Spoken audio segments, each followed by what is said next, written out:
সুমেরু থেকে কুমেরু, পৃথিবীর প্রতিটি জনপদেই যেন বইছে ট্রাম্প ও নেতানিয়াহুর প্রতি ঘৃণা আর ধিক্কারের জোয়ার। আর সেই ধারাবাহিকতায় উত্তর আমেরিকার দেশ মেক্সিকোতেও মিলল একই চিত্র, যেখানে শয়তানের জায়গায় পুড়িয়ে দেয়া হলো এই দুই নেতার কুশপুত্তলিকা। বিস্তারিত জানাচ্ছেন মেহেদী হাসান। গাজা থেকে শুরু করে বিশ্বজুড়ে লাখো মানুষের মৃত্যু আর ধ্বংসযজ্ঞের প্রধান কারিগর হিসেবে অভিযুক্ত ডোনাল্ড ট্রাম্প ও বেনিয়ামিন নেতানিয়াহু। তাদেরই আগ্রাসন আর অবিচারের বিরুদ্ধে বিশ্ববিবেক এখন ক্ষুব্ধ হয়ে উঠেছে। আর সেই জমে থাকা ক্ষোভেরই সরাসরি প্রতিফলন এবার দেখা গেল উত্তর আমেরিকার দেশ মেক্সিকোতে, যেখানে শয়তানের প্রতীক হিসেবে পুড়িয়ে দেওয়া হলো তাদের কুশপুত্তলিকা।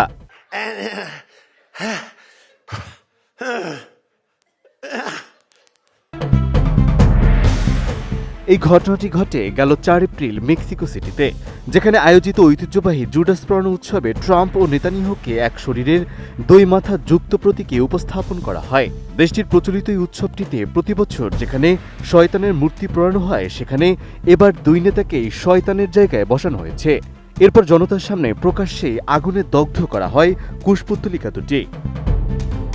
32 ইঞ্চি জেভিকো টিভি এখন মাত্র 15,000 টাকায়, সাথে পাচ্ছেন 3 বছরের প্যানেল ওয়ারেন্টি।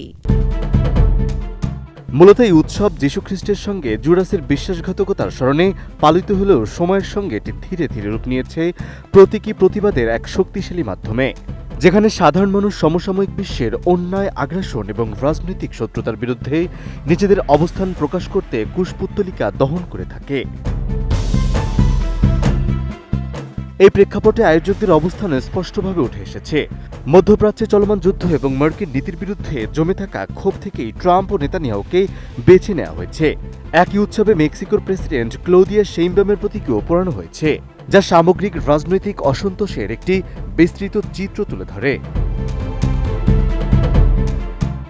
অন্যদিকে একই ধরনের প্রতিবাদ বিশ্বের আরও বিভিন্ন দেশেও আগে দেখা গেছে। ভেনেজুয়েলা, ইরান, পানামা, গুয়েতামালায় একাধিকবার এই দুই নেতার কুশপুত্তলিকা পোড়ানো হয়েছে, যেখানে তাদের বিশ্ব শান্তির শত্রু এবং যুদ্ধংদেহী রাজনীতির প্রতীক হিসেবেই উপস্থাপন করা হয়েছে। আন্তর্জাতিক গণমাধ্যমের তথ্যমতে গাজার স্বাস্থ্য মন্ত্রণালয়ের হিসাবে 2026 সালের ফেব্রুয়ারি পর্যন্ত নিহতের সংখ্যা 75,000-এর বেশি, যার বড় অংশই নারী ও শিশু। একই সঙ্গে জাতিসংঘ বলছে গাজার 80 থেকে 90% অবকাঠামো ধ্বংস হয়েছে এবং পুনর্গঠনে লাগবে প্রায় $70 বিলিয়ন। পাশাপাশি আন্তর্জাতিক অপরাধ আদালত নেতানিয়াহুর বিরুদ্ধে যুদ্ধাপরাধের অভিযোগে গ্রেপ্তারি পরোয়ানা জারি করেছে। এদিকে একই সময় ট্রাম্প প্রশাসনের নীতির কারণে বৈশ্বিক মানবিক সহায়তা কমে গিয়ে লাখো মানুষের মৃত্যু ঝুঁকি তৈরি হয়েছে বলেও বিভিন্ন প্রতিবেদনে উল্লেখ করা হয়েছে।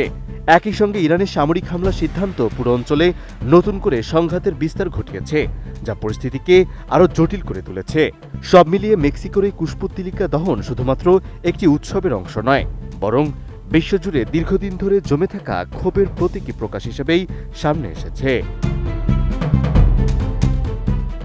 মেহেদী হাসান, এটিএন নিউজ।